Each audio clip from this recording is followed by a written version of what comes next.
ನಮಸ್ಕಾರ ವೀಕ್ಷಕರೇ, ಕುಕ್ಕರಿ ಚಾನಲ್ಗೆ ಸ್ವಾಗತ. ಇವತ್ತು ನಾನು ನೀರು ದೋಸೆ ಮತ್ತು ಅದಕ್ಕೆ ಕಾಂಬಿನೇಷನ್ ಆಗಿ ಕಾಯಿ ಚಟ್ನಿ ಮತ್ತು ಕಾಯಿ ಬೆಲ್ಲ ಮಾಡೋದು ಹೇಗೆ ಅಂತ ತೋರಿಸ್ತೀನಿ. ನಮ್ಮ ಕುಕ್ಕರಿ ಚಾನಲ್ಗೆ ಇನ್ನೂ ಯಾರ್ಯಾರು SSLC ಮಾಡಿಲ್ಲ ದಯವಿಟ್ಟು ಸಬ್ಸ್ಕ್ರೈಬ್, ಶೇರ್, ಲೈಕ್, ಕಮೆಂಟ್ ಮಾಡಿ ಸಪೋರ್ಟ್ ಮಾಡಿ ಫ್ರೆಂಡ್ಸ್. ಬೆಲ್ ಐಕನ್ನ ಪ್ರೆಸ್ ಮಾಡೋದನ್ನ ಮರಿಬೇಡಿ. ನಮ್ಮ ಮುಂದಿನ ಎಲ್ಲ ರೆಸಿಪೀಸ್ನ ನೋಟಿಫಿಕೇಷನ್ ನಿಮಗೆ ಮೊದಲು ಬರುತ್ತೆ. ಇವಾಗ ಇವತ್ತಿನ ರೆಸಿಪಿಗೆ ಬೇಕಾಗಿರುವಂಥ ಇಂಗ್ರೀಡಿಯೆಂಟ್ಸ್ ಏನೇನು ಅಂತ ನೋಡ್ಕೊಳ್ಳೋಣ.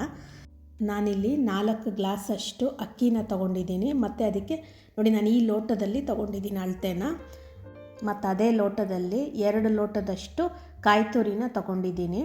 ಇವಾಗ ನಾವು ಅಕ್ಕಿನ ನಾವೇನು ತೊಗೊಂಡಿದ್ದೀವಿ ಅದನ್ನು ನಾವು 5 ಅವರು ನೀರಿನಲ್ಲಿ ನೆನೆಸಿಡಬೇಕಾಗತ್ತೆ. ಚೆನ್ನಾಗಿ ನೆಂದ ಮೇಲೆ ಅದನ್ನು ಮಿಕ್ಸಿ ಜಾರ್ಗೆ ಟ್ರಾನ್ಸ್ಫರ್ ಮಾಡಿಕೊಂಡು ಮತ್ತು ಕಾಯಿ ತುರಿ ಏನು ಹೇಳಿದೆ ಅದನ್ನು ಹಾಕ್ಕೊಂಡು ಮತ್ತು ರುಚಿಗೆ ಬೇಕಾದಷ್ಟು ಉಪ್ಪನ್ನು ಸೇರಿಸಿ ನೀರನ್ನು ಸೇರಿಸ್ಕೊಂಡು ನೀರು ದೋಸೆ ಹದಕ್ಕೆ, ಅಂದರೆ ಮಾಮೂಲಿ ದೋಸೆ ಅಷ್ಟು ಗಟ್ಟಿ ಬೇಡ, ನೋಡಿ ನಾನಿಲ್ಲಿ ತೋರಿಸ್ತಾ ಇದ್ದೀನಲ್ಲ ಅಷ್ಟು ತೆಳ್ಳಗಿರಬೇಕು, ಆವಾಗಲೇ ನೀರು ದೋಸೆ ಚೆನ್ನಾಗಿ ಬರೋದು.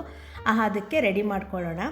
ಈಗ ತವಾನ ಕಾಯಕ್ಕಿಟ್ಟು ಅದಕ್ಕೆ ಎಣ್ಣೆ ಏನು ಹಚ್ಚೋವಂಥ ಅವಶ್ಯಕತೆ ಇಲ್ಲ.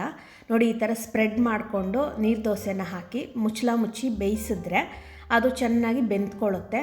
ಮತ್ತು ಮಗ್ಚಾಕಿ ಬೇಯಿಸೋವಂಥ ಅವಶ್ಯಕತೆ ಇರೋದಿಲ್ಲ, ಮತ್ತು ಎಣ್ಣೆ ಹಾಕೋ ಅವಶ್ಯಕತೆ ಕೂಡ ಇಲ್ಲ. ತುಂಬ ಚೆನ್ನಾಗಿ ನೀರು ದೋಸೆ ಬರುತ್ತೆ, ತುಂಬ ಸಾಫ್ಟಾಗಿ ಕೂಡ ಇರುತ್ತೆ. ಮಕ್ಕಳು ಕೂಡ ತುಂಬ ಇಷ್ಟಪಟ್ಟು ತಿಂತಾರೆ.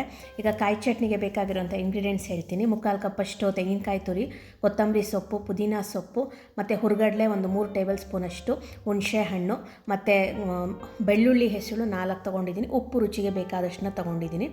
ಮತ್ತಿಗೆ ಖಾರಕ್ಕೆ ಬೇಕಾಗಿರೋ ಅಷ್ಟು ನಾನು ಒಂದು 5 ಮೆಣಸಿನ್ಕಾಯಿನ ತೊಗೊಂಡಿದ್ದೀನಿ. ಇದನ್ನು ಸೇರಿಸಿ ಮಿಕ್ಸಿಗೆ ಹಾಕಿ ಚಟ್ನಿನ ರೆಡಿ ಮಾಡ್ಕೊಳ್ಳೋಣ.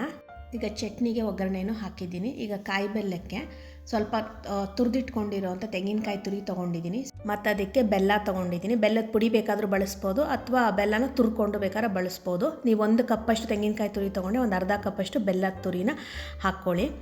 ಅದಕ್ಕೆ ಒಂದು ಏಲಕ್ಕಿನ ಬಳಸ್ಕೊತಾ ಇದ್ದೀನಿ. ಇದೆಲ್ಲವನ್ನು ಸೇರಿಸಿ ಒಂದು ಬೌಲ್ಗೆ ಹಾಕಿ ಚೆನ್ನಾಗಿ ಮಿಕ್ಸ್ ಮಾಡಿದ್ರೆ ಕಾಯಿ ಬೆಲ್ಲ ರೆಡಿಯಾಗಿರುತ್ತೆ. ನೀರು ದೋಸೆ ಜೊತೆ ತಿನ್ನೋಕ್ಕೆ ತುಂಬ ರುಚಿಕರವಾಗಿರುತ್ತೆ, ತುಂಬ ಹೆಲ್ತಿಯಾಗೂ ಇದೆ, ತುಂಬ ಟೇಸ್ಟಿಯಾಗೂ ಇರುತ್ತೆ. ಕ್ವಿಕ್ ಆ್ಯಂಡ್ ಈಸಿಯಾಗಿರೋವಂಥ ಒಂದು ಬ್ರೇಕ್ಫಾಸ್ಟ್ ರೆಸಿಪಿನ ತೋರಿಸ್ಕೊಟ್ಟಿದ್ದೀನಿ. ನಿಮ್ಮ ಮನೆಯಲ್ಲೂ ಟ್ರೈ ಮಾಡಿ ಹೇಗೆ ಅನ್ನಿಸ್ತು ಅನ್ನೋದನ್ನ ಕಮೆಂಟ್ ಸೆಕ್ಷನ್ನಲ್ಲಿ ತಿಳಿಸ್ಕೊಡಿ. Thank you friends for watching our video.